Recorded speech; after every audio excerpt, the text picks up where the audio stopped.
नमस्कार मित्रांनो, स्वागत आहे तुमचं आपल्या लाडक्या क्रिएटिव्ह मराठी या चॅनलमध्ये। तर पहा मित्रांसाठी आपल्या बांधकामगार योजनेसाठी ज्या काही लाभार्थी असतील त्यांच्यासाठी अत्यंत महत्त्वाची बातमी समोर आलेली आहे। त्यांच्यासाठी एक शासन निर्णय म्हणजेच GR जो आहे तो आता प्रसिद्ध झालेला आहे। बांधकामगार योजनेचा जे लाभार्थी असतील त्यांच्यासाठी एक आनंदाची बातमी, खुशखबर समोर आलेली आहे। नक्की बांधकामगारसाठी काय आलेले आहे, महत्त्वाचे अपडेट काय आलेले आहे, खुशखबर, संपूर्ण अपडेट आपण आजच्या व्हिडिओमध्ये पाहणार आहोत। तत्पूर्वी आपण जर या चॅनलवरती नवीन आला असाल तर नक्कीच आपण क्रिएटिव्ह मराठी या चॅनलला सबस्क्राइब करून बाजूच्या बेल आयकॉन देखील सबस्क्राइब करून ठेवायचं आहे, बेल आयकॉन देखील प्रेस करायचे आहे, कारण आपल्या चॅनलवरती असेच महत्त्वाचे अपडेट वेळोवेळी पाहायला मिळतात। तर चला कोणताही वेळ वाया न घालवता आजच्या व्हिडिओला आपण इथे सुरू करूयात। तर पहा, बांधकामगार योजना नोंदणीसाठी महत्त्वाचा निर्णय। शासनाचा नवीन जो आहे तो आता निर्णय म्हणजेच GR प्रसिद्ध झालेला आहे आणि या GR मध्ये काय सांगण्याचा प्रयत्न केलेला आहे संपूर्ण माहिती आपण या ठिकाणी पाहूयात। सर्वात महत्त्व म्हणजे लाडक्या बहिणींसाठी महत्त्वाचे अपडेट, त्याचबरोबर बांधकामगार जे योजनेचा जो लाभ घेत असेल, जे लाभार्थी लाभ घेत असेल त्यांच्यासाठी अत्यंत महत्त्वाची अपडेट ही आहे। त्यांनी व्हिडिओ शेवटपर्यंत पाहायचा आहे। नक्की अपडेट काय आहे यामध्ये संपूर्ण अपडेट आपण पाहूयात। बांधकामगार नोंदणीसाठी महत्त्वाचा निर्णय जो आहे तो आता प्रसिद्ध झालेला आहे। शासनाचा नवीन GR प्रसिद्ध झालेला आहे। बांधकामगार कामगारांच्या समस्यांवर उपाय म्हणून महाराष्ट्र शासनाने नुकताच एक महत्त्वाचा शासन निर्णय प्रसिद्ध किंवा जारी केलेला आहे, त्यालाच आपण GR देखील म्हणत असतो, ज्याची माहिती आपण या ठिकाणी पाहत आहोत। बांधकाम कामगारांसाठी मोठा निर्णय।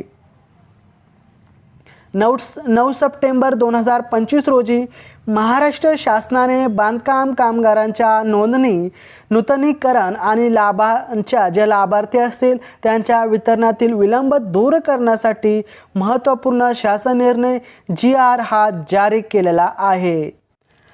तर पहा, नवीन समित्यांची स्थापना, नोंदणी आणि लाभांच्या मंजुरातील अडचणी दूर करण्यासाठी स्थानिक इमारत व बांधकामगार देखरेख समिती आणि विभागीय देखरेख समिती या 2 नियम किंवा नवीन समित्या स्थापन करण्यात आलेल्या आहेत। त्याचबरोबर समित्यांची रचना आपण या ठिकाणी पाहूयात। या समित्यांमध्ये स्थानिक आमदार अध्यक्ष असतील, त्याचबरोबर कामगार मंत्र्यांनी शिफारस केलेली व्यक्ती सह अध्यक्ष असेल। यामध्ये बांधकामगार स्त्री व पुरुष आणि बांधकाम साईट मालांचे प्रतिनिधीसह सदस्य असतील। त्याचबरोबर शासकीय कामगार अधिकारी सदस्य सचिव म्हणून देखील काम करतील। कार्यपद्धती, या समित्या प्रत्येक महिन्याच्या 1 ते 15 तारखेदरम्यान बैठक घेऊन त्या महिन्यात प्राप्त झालेल्या अर्जांची छाननी आणि मंजुरी देतील। म्हणजे या ठिकाणी दर 1 ते 15 तारखेला जो आहे तो या ठिकाणी अर्जांची छाननी, अर्जांची जी पडताळणी आहे ती पडताळणी आता होणार आहे असं या GR मध्ये सांगण्यात आलेलं आहे। थेट लाभ हस्तांतरण म्हणजे त्याला आपण DBT असे म्हणतो। मंजूर झालेल्या कामगारांना आर्थिक मदत थेट त्यांच्या बँक खात्यामध्ये DBTद्वारे जमा केली जाणार आहे। म्हणजे त्यांना विनाअडथळ्याने जी रक्कम आहे ती त्यांच्या बँक खात्यामध्ये जमा करण्यात येणार आहे। अपील करण्याची संधी, जर एखाद्या व्यक्तीला अपात्र ठरवले गेले असेल तर त्यांना 30 दिवसाच्या आत अपील दाखल करण्याची संधी मिळेल।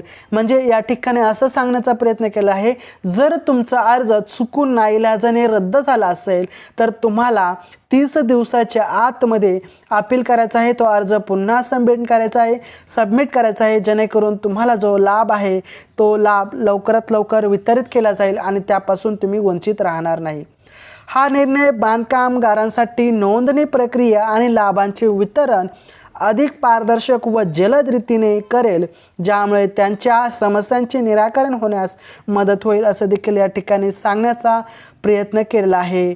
म्हणजे या GRमध्ये असे सांगितलं आहे की बांधकामगारांना प्रत्येक महिन्याला 1 ते 15 तारखेला बैठक घेऊन त्यांच्या अर्जांची छाननी म्हणजेच अर्ज पडताळणी करून त्यांना जो निधी आहे तो वितरित केला जाणार आहे।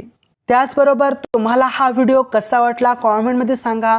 त्याचबरोबर काही प्रश्न असतील ते देखील सांगा। तर व्हिडिओ आवडला असेल लाईक, चॅनलला सबस्क्राईब करून बाजूचे बेल आयकॉन देखील प्रेस करा। तर चला आपण भेटूया पुढच्या व्हिडिओमध्ये। तोपर्यंत जय हिंद, जय महाराष्ट्र, वंदे मातरम।